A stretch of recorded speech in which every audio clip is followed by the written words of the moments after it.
So planning department में कुछ जो है एक्सपर्ट्स हैं, वो कौन कौन से एक्सपर्ट्स हैं? First one is root clerk, second one is instruction card clerk, third one is time and cost clerk and fourth one is disciplinarian, जो कि डिसिप्लिन का देखेगा, उसके लिए प्लान्स बनाएगा। एंड प्रोडक्शन इंचार्ज के अंदर gang boss, speed boss, repair boss and inspector. So जो फंक्शनल फॉर्मैनशिप टेक्निक है, फर्स्ट टेक्निक है, उसमें टेलर ने ये सजेस्ट किया कि फैक्ट्री का काम जो है 2 डिपार्टमेंट्स में डिवाइड होना चाहिए और उन 2 डिपार्टमेंट्स में मेन 8 बॉस होने चाहिए, मेन 8 एक्सपर्ट्स होने चाहिए, स्पेशलिस्ट पर्सन होने चाहिए, जिसके अकॉर्डिंग वर्कर्स काम करेंगे। टेलर का ये मानना था कि कोई भी एक पर्सन जो है वो एक्सपर्ट नहीं हो सकता। अगर हम ये माने कि एक बॉस जो है वो वर्कर्स को इंस्ट्रक्ट करेगा, गाइड करेगा, तो एक बॉस हर एक फील्ड में एक्सपर्ट नहीं हो सकता। तो इसलिए कुछ ऐसे एक्सपर्ट्स होंगे जो हमने अपॉइंट करने हैं और जो वर्कर से काम करवाएंगे। तो ये जो टेक्निक है, ये डिवीज़न ऑफ लेबर का एक्सटेंशन है। और अगर आप कहें तो ये यूनिटी ऑफ कमांड को ये टेक्निक कॉन्ट्राडिक्ट करती है, क्योंकि यूनिटी ऑफ कमांड में हमने पढ़ा था कि वन हेड होना चाहिए, एक बॉस होना चाहिए और उसके अंडर जो है एक पर्सन, एक वर्कर होना चाहिए। बट यहाँ पे हम कितने 8 बॉसेस के बारे में पढ़े कि 8 बॉसेस हैं, 8 एक्सपर्ट्स हैं और उनके अंडर ये वर्कर हैं। बट वो जो है यूनिटी ऑफ कमांड था, वो फ्योल का प्रिंसिपल था और ये टेलर की टेक्निक है। सो टेलर के मेथड जो हैं थोड़े फ्योल से डिफरेंट हैं। सो अब इनके मेन फंक्शन हैं क्या? रूट क्लर्क क्या काम करता है? This foreman is responsible to fix up the sequence of steps for performing mechanical and manual job. काम कैसे कैसे होगा, सीक्वेंस ये डिसाइड करे। Route, you can say that route क्या होता है? रूट मतलब एक रास्ता डिसाइड करता है, एक सीक्वेंस डिसाइड करता है कि इस रास्ते से गाड़ी जाने वाली है, उसे हम कहते हैं रूट। तो ये जो रूट क्लर्क है ये डिसाइड करेगा किस किस तरह से काम होगा। सेकेंड है instruction card clerk. This foreman is responsible for giving general instruction that is important to carry on the job in a specified manner. तो ये इंस्ट्रक्शंस देंगे क्या काम करना है, कैसे काम करना है, ये सीक्वेंस डिसाइड करेंगे, स्टेप बाय स्टेप कैसे काम होगा और ये इंस्ट्रक्शंस देंगे। Then time and cost clerk. This foreman is responsible to fix up the time for starting and completion of job. तो ये किस चीज़ का ध्यान रखेंगे? टाइम का, कि कब काम स्टार्ट हुआ, कब काम जो है वो बंद हो रहा है।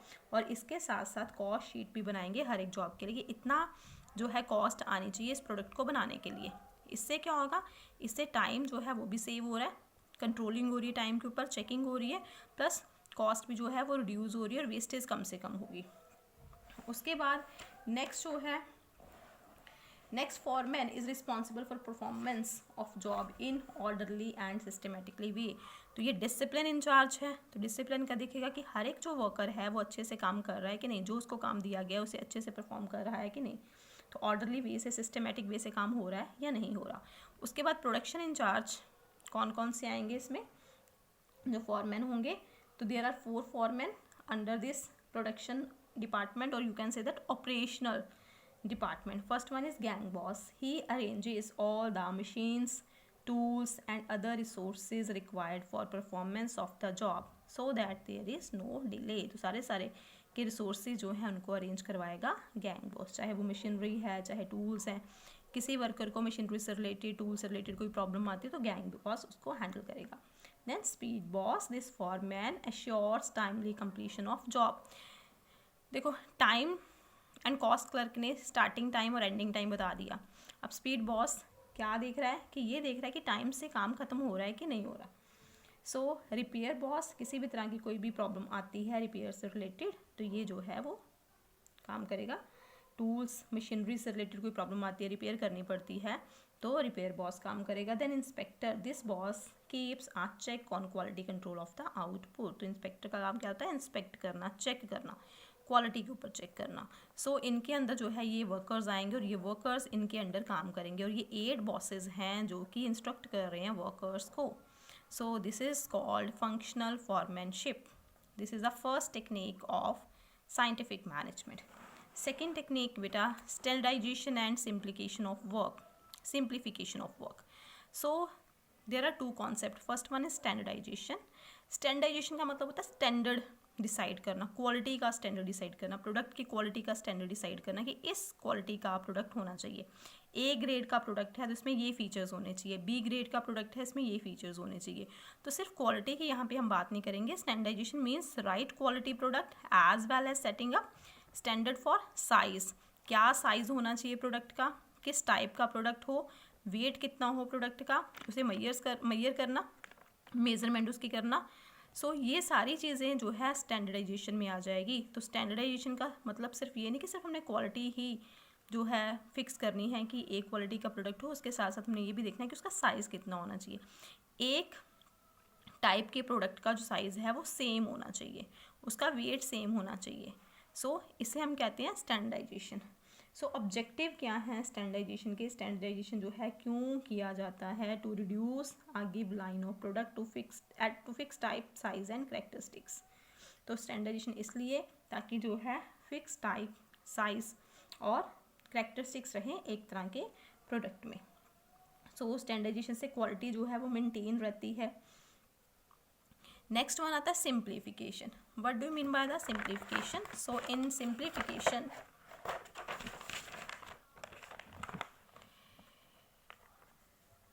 reduce the varieties of product. It can be helpful for economy in use of machine, labor, inventory, maintenance etc.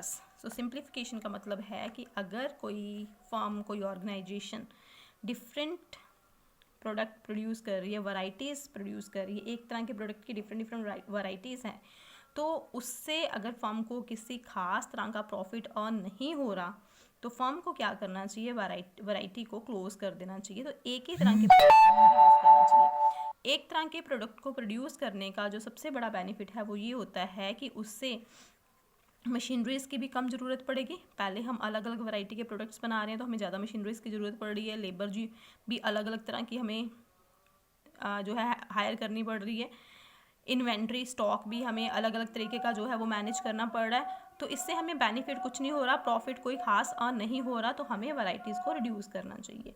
सो एक ही तरह के प्रोडक्ट के ऊपर कॉन्सेंट्रेट करना चाहिए। सो इसमें एक एग्जांपल है आपकी बुक के अंदर, a paper manufacturing company in USA reduced it's varieties from 2000 to 200 which brought positive results for the company. 2000 तरह के जो पेपर्स हैं वो बनाते थे, 2000 जो है उनकी वैराइटीज़ थी, बट उन्होंने क्या किया, उन्होंने देखा कि इससे हमें कोई खास बेनिफिट नहीं है, तो उन्होंने 2000 वैराइटीज़ से रिमूव करके इसको 200, अब उनका जो पेपर की टाइप है वो 200 है, 200 टाइप्स के पेपर बना रहे हैं। तो इससे क्या हुआ, इससे उनका काफ़ी जो you can say that burden है वो रिड्यूस हो गया और इससे उन्हें बेनिफिट हुआ। So this is called simplification. अगर आपको लगता है कि जो आप डिवर्सिफाइड प्रोडक्ट्स में डील कर रहे हैं उससे आपको खास बेनिफिट नहीं हो रहा, तो आपको क्या करना चाहिए? एक ही प्रोडक्ट में डीलिंग स्टार्ट कर देनी चाहिए। सो देयर आर सम की वर्ड्स जिससे आपको पता चल जाएगा कि हम किस टेक्निक का यूज़ कर रहे हैं, स्टैंडर्डाइजेशन एंड सिंप्लीफिकेशन का यूज़ कर रहे हैं। लाइक ब्रिंग यूनिफॉर्मिटी, अगर की स्टडीज़ में लिखा हुआ है ब्रिंग यूनिफॉर्मिटी, तो it means standardization and simplification की बात हो रही है। Allows interchangeability, setting quality standards, setting standard for every business activity. Standard की बात आ गई, it mean simplification and standardization की बात कर रहे हैं। To reduce given line of product to fix type size and characteristics. Given line of products मतलब अगर डिफरेंट तरह के प्रोडक्ट्स में आप डील कर रहे हैं तो उसको आपने रिड्यूस कर दिया, अब एक ही तरह के प्रोडक्ट में आप डील कर रहे हैं, तो इट मीन्स ये भी क्या है? सिंप्लीफिकेशन। टू एस्टैब्लिश स्टैंडर्ड, फिर स्टैंडर्ड आ गया, it means standardization and simplification. तो जब भी केस स्टडी में इससे रिलेटेड कोई क्वेश्चन आता है तो आपने पूरा नाम लिखना है, standardization and simplification. Next technique जो है वो रिलेटेड है वर्क स्टडी से। अब एक और टेक्निक जो है वो दी है FW टेलर ने। सो वर्क स्टडी में क्या है? It ensures maximum production at minimum cost, कि मैक्सिमम प्रोडक्शन हो कम से कम कॉस्ट में and getting best contribution from every factor. तो मेन जो मोटिव है टेक्निक्स का वही मोटिव है वर्क स्टडी का, कि जितने भी सोर्सेज हम यूज़ कर रहे हैं, जितने भी फैक्टर्स हम यूज़ कर रहे हैं ऑर्गेनाइजेशन के अंदर, फर्म के अंदर, उन फैक्टर्स को अच्छे से यूज़ करना जिससे कि प्रोडक्शन ज़्यादा से ज़्यादा हो और कॉस्ट कम से कम हो। तो वर्क को स्टडी किया गया। अब वर्क स्टडी में कौन कौन सी स्टडी जो है वो टेलर ने की है? फर्स्ट स्टडी की है फटीग स्टडी। फटीग का मतलब simple you can say that tiredness, थकावट। तो ये देखा गया कि वर्कर्स जो हैं कुछ टाइम के बाद थक जाते हैं, तो उनको थोड़ा सा रेस्ट देना चाहिए जिससे कि उनकी एफिशिएंसी इम्प्रूव हो जाती है।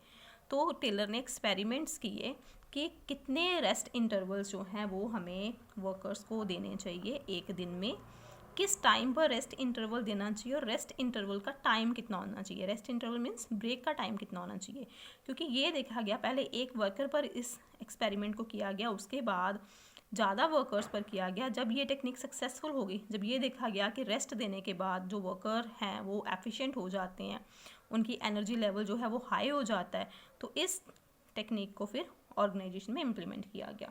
सो this technique of scientific management is conducted to find out the frequency of rest intervals. तो फ्रीक्वेंसी ऑफ रेस्ट इंटरवल्स मतलब एक दिन में कितने रेस्ट इंटरवल्स होने चाहिए, and duration of rest interval, और उसका टाइम पीरियड कितना होना चाहिए, नंबर ऑफ रेस्ट इंटरवल्स, ठीक है, कितनी बार रेस्ट इंटरवल्स हों, टाइम पीरियड कितना हो और टोटल रेस्ट इंटरवल्स कितने हों, इस चीज़ को यहाँ पर स्टडी किया गया। सो यहाँ पर एक एग्जांपल है, if there are 3 shifts of work and if after one shift worker get tired, he can be assigned first and third shift and given rest interval in second shift। कि अगर 3 shifts हैं काम करने की, तो ये देखा जाता है कि एक शिफ्ट के बाद वर्कर जो है वो थक जाता है, तो उसमें सेकेंड शिफ्ट में रेस्ट देना चाहिए, उसके बाद थर्ड शिफ्ट में पर्सन से काम लेना चाहिए। During one shift also small pauses of rest intervals can be given if it is observed that within a shift worker becomes more fresh with small breaks।